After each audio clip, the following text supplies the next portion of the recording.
Hello student, MS classes में आप सबका स्वागत है। आज हम लोग जो है कक्षा 10 का जो है अभी जो प्रीवियस ईयर क्वेश्चन हम लोग सेट कर रहे हैं साइंस में, उसी का जो है भौतिक विज्ञान का जो है हम लोग अभी 2 क्वेश्चन पिछले लेक्चर में किए थे, जो कि न्यूमेरिकल था 4-4 नंबर वाला। अभी उसी को आगे बढ़ाते हुए जो है 2 क्वेश्चन आज हम लोग जो है भौतिक विज्ञान वाले प्रश्न को कंप्लीट कर लेंगे।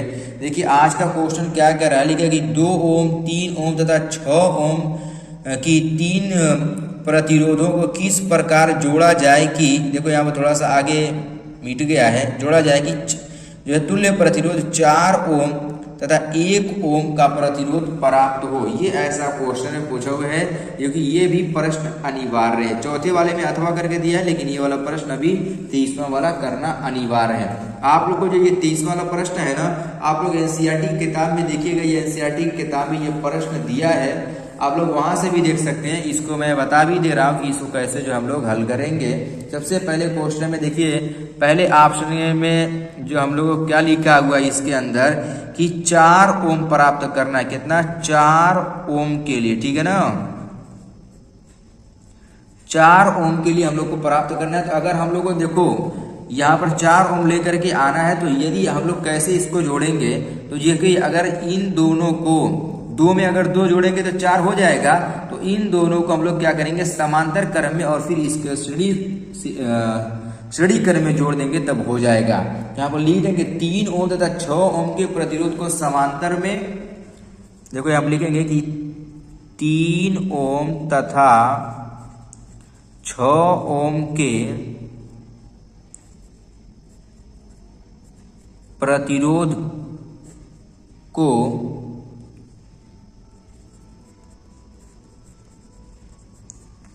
समांतर क्रम में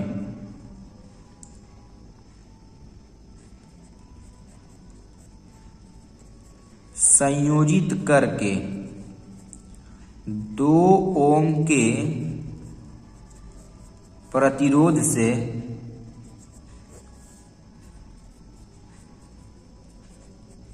श्रेणी क्रम में जोड़ेंगे।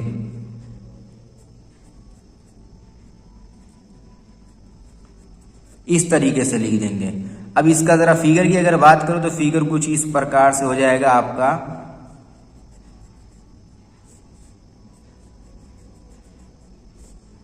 ऐसे ये हमारा 3 ओम है और ये हमारा है 6 ओम और ये हमारा है 2 ओम वाला, ये ए और बी है।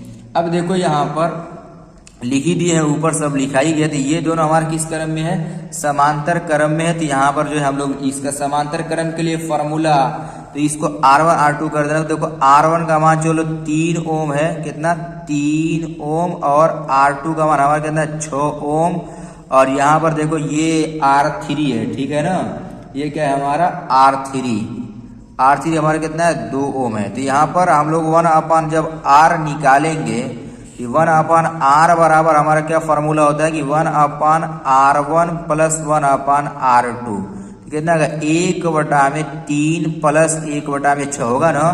देखो यहाँ से 1/R बराबर कितना होगा, जब इसका लसा लेंगे तो 6 आएगा, 3 से भाग देंगे तो 3 दूनी 6, 2 एकम में 2, फिर प्लस 6 एकम में 6, 1 एकम में 1 हो जाएगा। यहाँ पर कितना आएगा 3/6 हो जाएगा ना, तो 3 एकम में 3, 3 दूनी 6।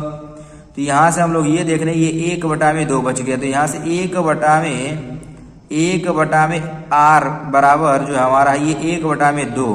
तो जरा यहाँ पर देखिए, तो R बराबर कितना आएगा हमारा, R बराबर हम लोग को जो मिला वो कितना हो गया 2 ओम प्राप्त हुआ। अब हम लोग देख रहे हैं कि ये R और ये R3 पूरा श्रेणी में हो जाएगा। यहाँ पर लिख देंगे कि R व R3 श्रेणी में है। तो अब इसके लिए जो अगर मैं एक R डैश कर दे रहा हूं कि R डैश बराबर हमारा क्या जाएगा R प्लस R3। तो R का मान रख दीजिए, यहाँ पर कितना है 2 निकाले हैं और R3 का मान 2 दिया हुआ है। तो यहाँ पर R डैश का मान हम लोग को कितना मिल जाएगा 4 ओम मिल जाएगा। इस तरीके से R डैश का मान कितना मिल गया हम लोग को 4 ओम। इसका पहला पोर्शन इस तरीके से हल हो गया। अब दूसरा पोर्शन हम लोग को कितना लेकर के आना है, 1 ओम प्राप्त करना है। तो हम लोग क्या करेंगे, तीनों को समांतर क्रम में जोड़ देंगे तो हमारा 1 ओम प्राप्त हो जाएगा, कोई दिक्कत नहीं। कैसे कि कम से कम समांतर क्रम में जोड़ा जाएगा तभी जो है 1 ओम प्राप्त होगा, कम से कम प्राप्त होगा। दूसरा ऑप्शन देखिए, तो लिखेंगे कि तीनों को समांतर क्रम में जोड़ने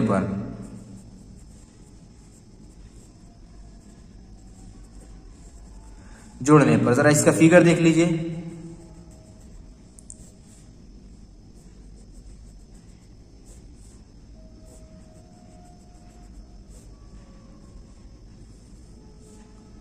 इस तरीके से अब देखो ये फिगर हमारा इसका हो जाएगा। यहां पर ये बिंदु ए बना दिया और यहां पर ये बिंदु बी बना दिया। अब देखो यहां पर हमारा लिखा है कि 2 ओम और यहां पर लिख देंगे कि 3 ओम और ये हमारा हो जाएगा 6 ओम। ठीक है, अब इसको समांतर क्रम में जोड़ेंगे तो फॉर्मूला क्या है, 1/r बराबर 1/r1 plus 1/r2 plus 1/r3।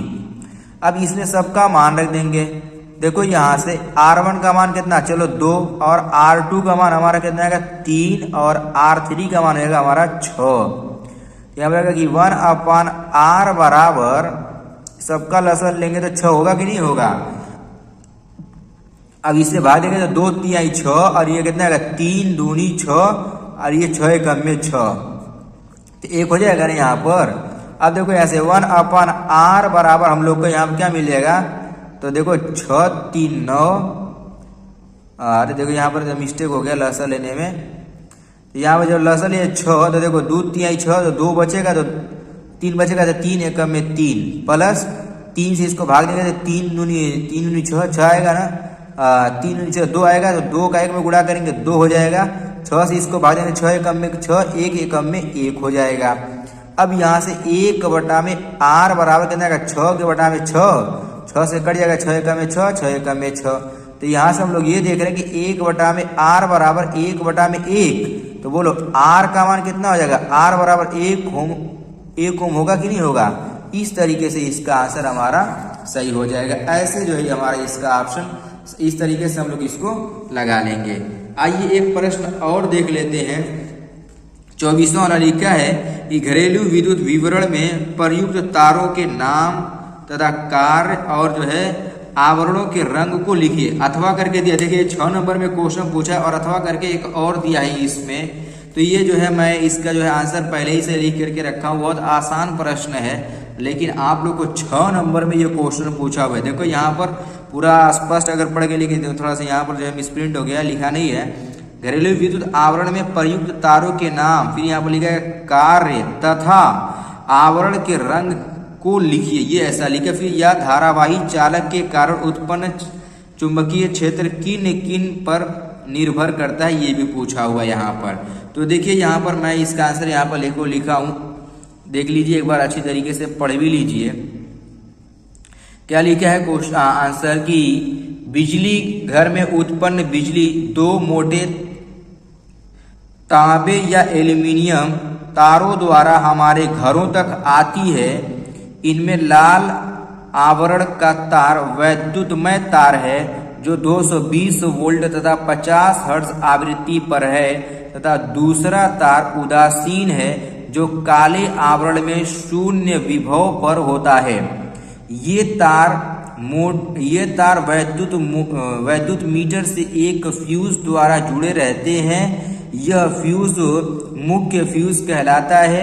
ये तार घरों में वैद्युतमय तार से मुख्य स्विच द्वारा जोड़ दिया जाता है। इसको लिख देंगे। और कार्य को देखो मैंने अलग से लिख दिया हुआ है, उसमें मिला के नहीं लिखे हैं। कार्य में क्या लिखा हूँ, पहला पॉइंट करके लिखा हूँ। आप लोग हेडिंग डाल लीजिएगा कि इस तरीके से पूरा हेडिंग डाल लीजिएगा। क्या हेडिंग डाल लेंगे, हेडिंग ये डाल लेना कि घरों में घरेलू विद्युत परिपथ में प्रयुक्त तारों के कार्य। अब देखो क्या कार्य है, पहला ऑप्शन देखिए लिखा कि विद्युत प्रवाह को ले जाना, यानी तार अगर इस तरीके से इसके प्रवाह को यानी धारा के प्रवाह को लेकर के जाना, पहला पॉइंट इसका हो गया। दूसरा पॉइंट का कार्य क्या है कि सुरक्षा के लिए भू संपर्क तार का प्रयोग किया जाता है, यानी सुरक्षित रखने के लिए भू संपर्क तार का प्रयोग करते हैं, दूसरा पॉइंट। और तीसरा पॉइंट है कि विद्युत प्रवाह को वापस पावर सोर्स तक ले जाने का कार्य न्यूट्रल तार करता है। इस तरीके से इसका ये कार्य हो गया। ऐसे इसका ये 24वां वाले का आंसर हो गया। इस तरीके से फिजिक्स का पोर्शन का जो हमारा क्वेश्चन था सब पूरी तरीके से कंप्लीट हो गया। आप लोग इसका स्क्रीनशॉट ले लीजिए या तो फिर इसको लिख लीजिए, क्योंकि आएगा पेपर में, ताकि तो आप आसानी से हल कर लीजिएगा। अब देखिए ये सब केमिस्ट्री का पोर्शन रह गया। ये बहुत आसान प्रश्न है, ये यूपीएससी वगैरह पूछा हुआ है। देखिए यहाँ बदी विस्थापन अभिक्रिया, उदासीनीकरण अभिक्रिया, ये सब पूछा। योगात्मक अभिक्रिया भी पूछा हुआ है। 2 नंबर का 6 नंबर का ये भी है, टिप्पणी करने के लिए कहा है, तो आप लोग अच्छी तरीके से पढ़ लीजिएगा। देखो इसमें न्यूरॉन का फिगर बनाने के लिए भी पूछा हुआ है बायोलॉजी वाले पार्ट में।